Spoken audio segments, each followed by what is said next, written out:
On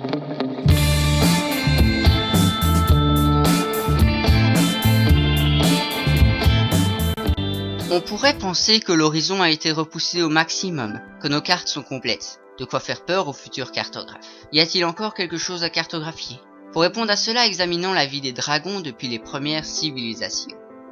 Hic sunt dragones. Ici sont les dragons. Une expression souvent retrouvée sur les vieilles cartes, représentant les terra incognita, les terres inconnues. On trouve sur ces cartes des dessins de monstres, souvent dans les océans, d'une part pour embellir, et d'une autre pour représenter les récits racontés par les explorateurs de ces lointaines régions. Au 5e siècle avant Jésus-Christ, les Babyloniens représentaient le monde comme ceci, avec Babylone au centre, et les quelques mers l'entourant. Plus tard, Hécatée de Milet représente 3 continents, l'Europe, l'Asie et la Libye. Les contours sont un immense océan, un océan inspirant déjà de nombreuses légendes, et représentant l'inconnu et l'inconscient. Au centre de ce monde, la Grèce, lieu de savoir et de culture. Ératosthène précise l'altitude et les fleuves, cette même personne qui mesura la circonférence de la Terre en 250 avant J.C. En 150, Ptolémée élargit encore le monde connu en écartant les dragons. Les progrès en géométrie et en astronomie sont considérables, notamment avec l'apparition des parallèles particuliers et leurs homologues.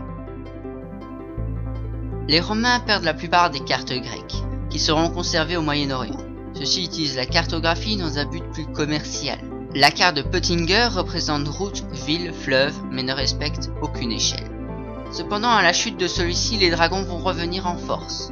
Les cartes ont une représentation christianisée du monde, dans lequel Jérusalem se trouve au centre des disques mondial.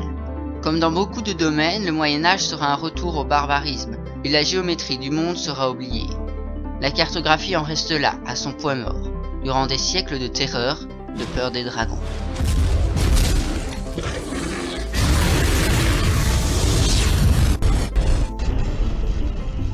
La Renaissance déterra les vieilles cartes grecques. Cependant, la frayeur des monstres reste présente. Le cap Bajor au Sahara occidental ressort fortement sur ces cartes. Ce cap était dit infranchissable. Au-delà, des histoires de marins, maintes fois déformés, parlant de brume, de poussière, d'eau bouillante. De quoi imaginer des dragons marins. Mais le cap Bajor est un cap symbolique, plus dur à passer du fait des légendes l'entourant qu'autre chose. Un phénomène que l'on retrouvera quelques siècles plus tard avec le triangle des Bermudes.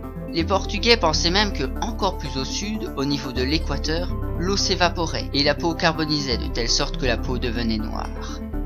Entre 1430 et 1440, la totalité des côtes africaines seront cartographiées, et Vasco de Gama ira jusqu'en Inde. En même temps, en Chine, Zheng He fait le chemin inverse, jusqu'au Kenya. Hélas, ces cartes furent perdues par les aléas de l'histoire, et puis la Chine sombra dans une longue période instable, de quoi oublier d'écarter les limites de son horizon. L'astronomie simplifia la suite. Fini les suivis de côtes, et l'océan ouvrit ses portes. Les dragons perdaient alors de plus en plus de territoire sur la planète. En quelques années, le contour des Amériques se dessine. Il ne reste plus que quelques blancs que l'on décide de laisser blancs, car on sait que ces terra incognita d'aujourd'hui ne le seront plus dans le futur. Seuls quelques endroits comme le Canada ou l'Océanie sont considérés comme inexplorables. Certainement encore des dragons repoussés à leur dernière limite, tuant toujours les navigateurs. On sait aujourd'hui que beaucoup de ces marins disparus se sont échoués sur une des millions de petites îles. Les cartes ne font pas de distinction entre la Terra Australis et l'Antarctique. Le seul passage pour les explorateurs est l'Indonésie, une région sur laquelle les dragons règnent toujours actuellement. La cartographie devient 250 ans plus tard une arme de guerre. Le Portugal exécute quiconque donne une carte à un Espagnol. Pourtant, ce seront les Anglais qui prendront la relève pour massacrer ces derniers monstres. Australie, Nouvelle-Zélande, Fidji apparaissent alors sur les cartes. En France, en 1755, l'Australie est très vague. On retrouve même sur cette carte, on n'a aucune connaissance de ce qui se trouve ici. Le Canada reste lui aussi le dernier refuge des dragons, car pour la civilisation, tout ceci est inconnu. Ou on ignore si dans cette partie ce sont des terres ou des mers. En 1830, toutes ces régions sont explorées. Les seuls endroits vides sur ces cartes restent à l'intérieur des continents, dans les forêts ou dans les déserts, ou en Antarctique. Seulement en 1950, les zones considérées comme intéressantes du pôle sud sont explorées. Le reste n'est fait que de neige et de glace. Ensuite, vous connaissez l'histoire. En 1972, le cliché de Blue Marble, prise par le programme Apollo, est la première image avec la Terre entièrement éclairée. Puis les photos s'écartent. Voici la Terre prise par Cassini à 1,4 milliard de kilomètres, et pour finir celle de Voyager à 6,4 milliards de kilomètres. Avec tout ça, on pourrait se demander s'il y a encore des terra incognita, si les dragons sont toujours là, s'il y a encore des choses à découvrir, s'il y a encore des choses à cartographier. La réponse est oui. Les dragons sont cachés dans les profondeurs marines, de quoi attirer l'attention de l'humanité par une simple photo truquée.